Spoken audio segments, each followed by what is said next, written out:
This is our ancestral house po.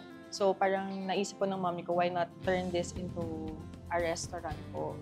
So now, you've become a fully more like a traditional Filipino restaurant. Yes po. Yes.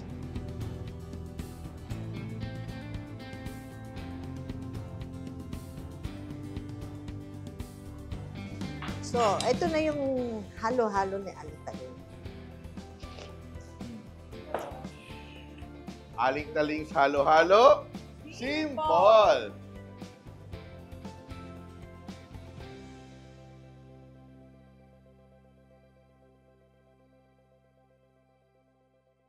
Laguna is a place I've always wanted to know more deeply. At Ted's Kitchen, those influences come alive in a cozy shack. The menu blends American and Asian comfort food, all made home-style and from scratch. And today, I'm meeting up with my good friend, Chef Dino Datu. Alam mo, yung Ted's has been like a iconic na food spot in Laguna for 12 years. Kaya nga, parang more than a decade na talaga siya, no? Then, you go to the internet, you ask around. Ito talaga yung parang place to go. So yung Ted's is, ano talaga siya, American and Asian comfort food. May konting Filipino, especially sa breakfast. But mainly talaga, American diner yung type of food niya. This morning, dito kami, nag-breakfast, diba, nag-coffee ako. Nakita ko siya, drawing ka ng mga anak ni Dino yan. And later on, nakita ko later on, may mga logo. Sabi ko, tanong ko sa waiter, mga bata, binibigyan niyo ba ng crayons yes, and all that? So yes, kids, pero marami din dito teens and yung mga magagaling mag-draw. So magaling naman yung iba di ba? Kinakarir ng iba.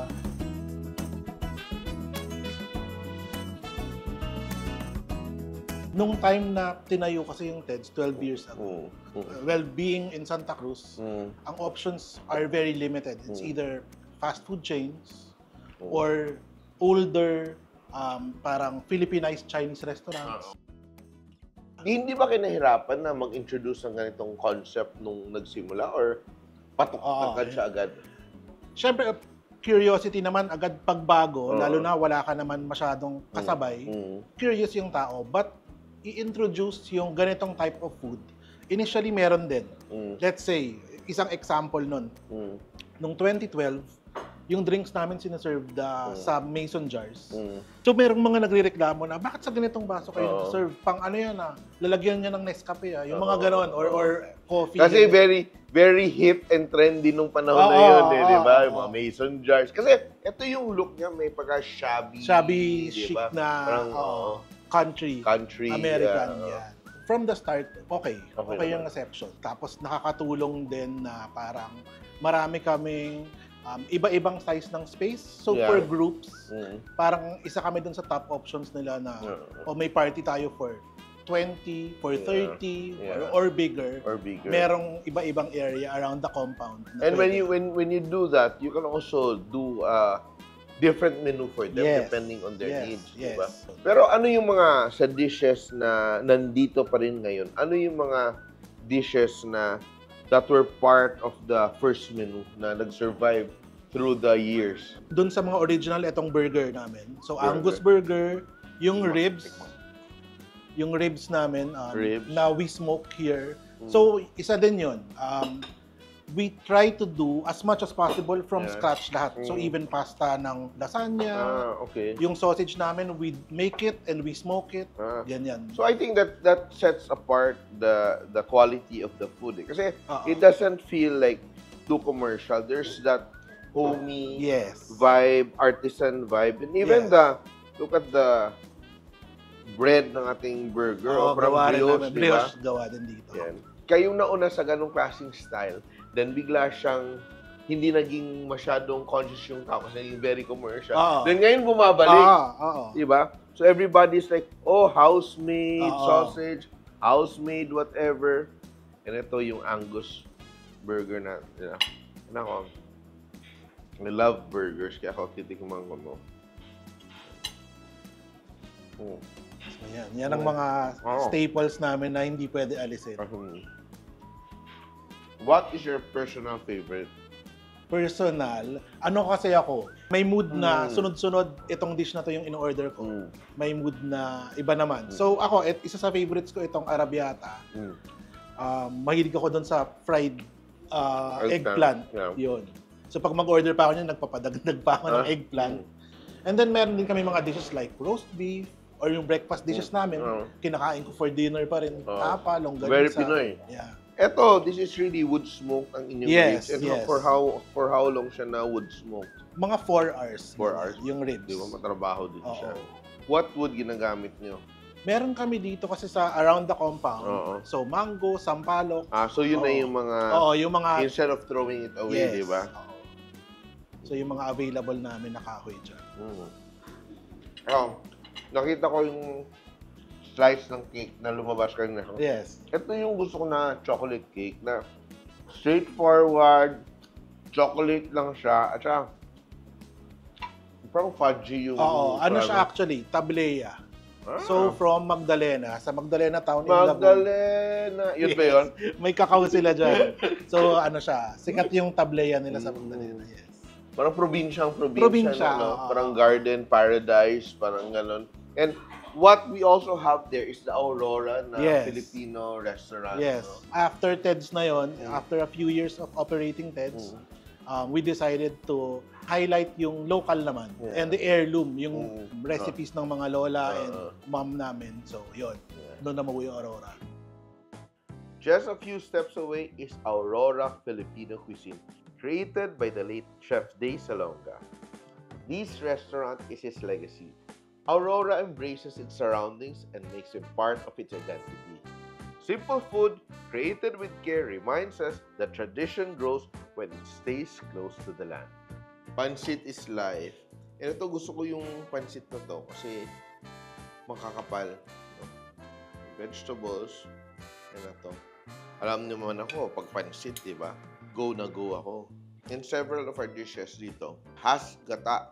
And the interesting thing about it, yung gata nila, hindi lang yung ordinaryong bigang gata. It is smoked, no? So, after you grate the coconut, mature coconut flesh, lalagyan ng uling, no? It's made to smoke and, slightly toast the parts na nainita ng uling. And after, tatanggalin yung uling, which is a bit now smoky, and pipigan. So, you would notice, ang gata dito, hindi siya puting-puti. There's a grayish note because of the charcoal and the smoking. And it gives a very nice, distinct flavor. So, common practice yan dito. That's why the food is quite different in terms of flavor. At ang lambot niya. Ito yata ang pinaka-malambot na nakain ko na kalabaw in a restaurant. Yung talagang konti na, parang na siyang corn baka, parang siyang corned beef yung lambot niya. Very nice. And of course, gata. Ito naman yung oven-baked na lechon with ito, bagoong. Wow. So, hindi siya yung alamang na yung fermented masyado in a, like a slurry. Ito siya. Tuyo, no? Tuyo siya, toasted na alamang. Kulang dito. Rice, served in a palayok. I will have myself. And this is some sort of like a private dining space. So what you do, to dine here, you have to call a day ahead, no? Book the place, have a table, have the entire space. You can have up to 100 or even more, no? You can have 100 people over for your events, for your, birthday parties or whatever, and enjoy traditional food from the area. One of the dishes that stayed with me was the minanok. It combined ordinary ingredients, puso ng saging or banana blossoms, gata, coconut, and saba bananas. A combination of flavors that truly surprised me. Isa sa pinaka nagustuhan kong dishes kanina sa lunch, yung minanok which was actually an appetizer. So, para siyang kilawin na puso ng saging of sorts. Then, may siding siya ng maruya. Pero, may smoky flavor siya. So, eto siya. Ang sekreto pala nila sa tinatawag na minanok, di ba? Minanok. Sure ka? Yes, chef. Sure siya. Eto yung niyog, fresh niyog. Ikaw ba nagkayod nito? Hindi naman. Hindi pa. Pinakayod mo, di ba? And ito, uling. So, yung gagawin, lalagay yung uling dito. Tama, di ba? Opo, chef. Or, Para ganon, makuha yung smoke flavor. smoke flavor. Then, mamamatay lang tong apoy nito or hindi naman? Hindi naman po, chef. So, ano katagal siya na iiwan na ganyan? Siguro mga... Ihalo-halo ba? Hindi Hindi naman. naman po, chef. Hayaan nyo lang po siyang ganyan. Ganyan. So, uling ha, dapat uling na nakasiga na, di ba? Opo. At siya, di ba, nagiging mabango, parang lumalabas yung parang sweet smell ng ating coconut. Ganyan lang ba? Yes po, chef. Tatakpan natin, di na. Ano po, mas maganda pa pag tinakpan para kulong na kulong po yun. Kulong. Yan, so ganyan. Then ano katagal to gagawin? 20 or 30 minutes, chef. Matagal pala. So yung mga ginagawa ko dati, medyo minadali ko, wala masyado siyang impact. So ito, konting patience, iiwan mo siya hanggang magsiga siya, then maging smoky totally yung ating gata. Yes. Sige, so ito siya, then pipigaan lang siya ng normal. Yes, chef.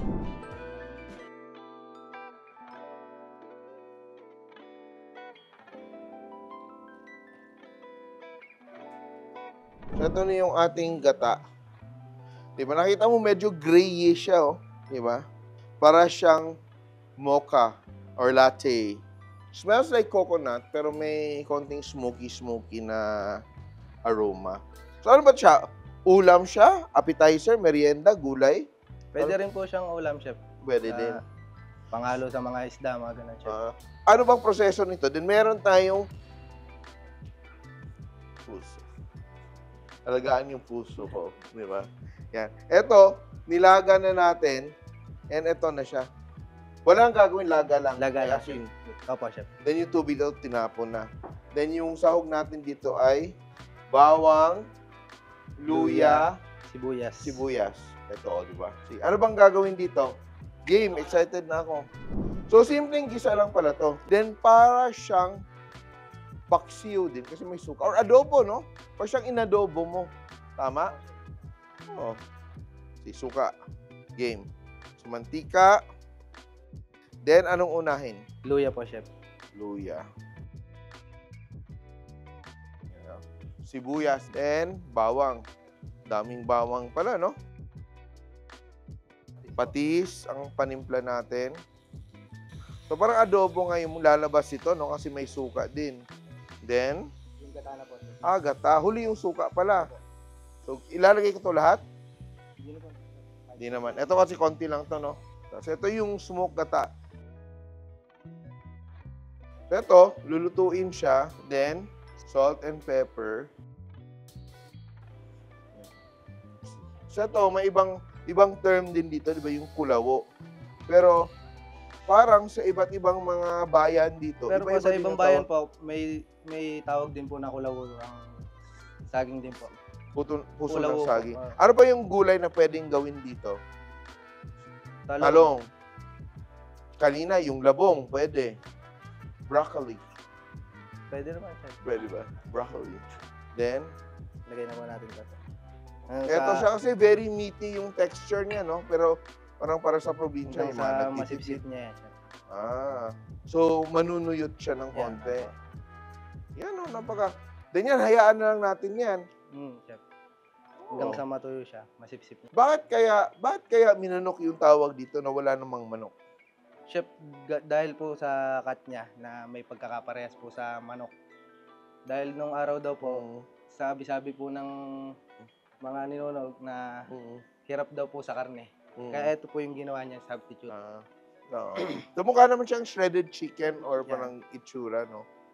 Yan. So, parang siguro may recipe nito na manok talaga. Then, ay, wala tayong manok. Ito na lang, mukha siyang manok. O, di ba? Gumawa pa ako ng kwento. Pero, it's a possibility, di ba? Kasi wala kasi tayong documentary evidence to point out the origin. Kasi naging practice na siya ng mga taga dito over Opo. generations, di ba?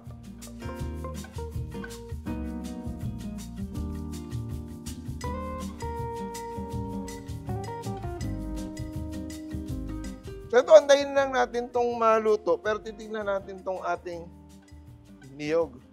Nasunog din yung daon ng saging. Pero, tingnan mo, nag-brown siya. Pero ito, may apoy pa ba ito? Wala na tong apoy. Okay na, chef. Okay na ito.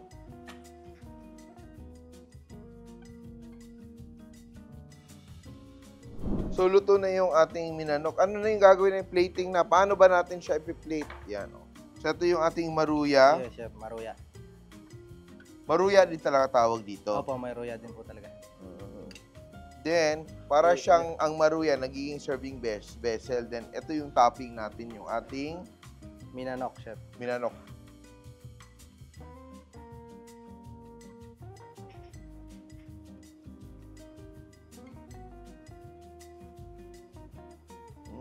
I like it.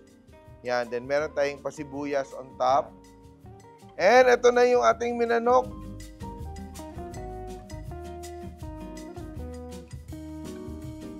This trip reminds me that food is never just about eating. It's about families, traditions, the land, and keeping all of this alive. From Gigi Magtibay, Sitlog na Maalat, to Arlene Macalinaw, Quezon Puti, and Mang Laris Lambanog, to families at Calle Arco, Aling-Talings, Ted's Kitchen, and Aurora Filipino Cuisine. What we taste is not just food, it is heritage. It is our soul, and that is the heart of every journey and every flavorful escape.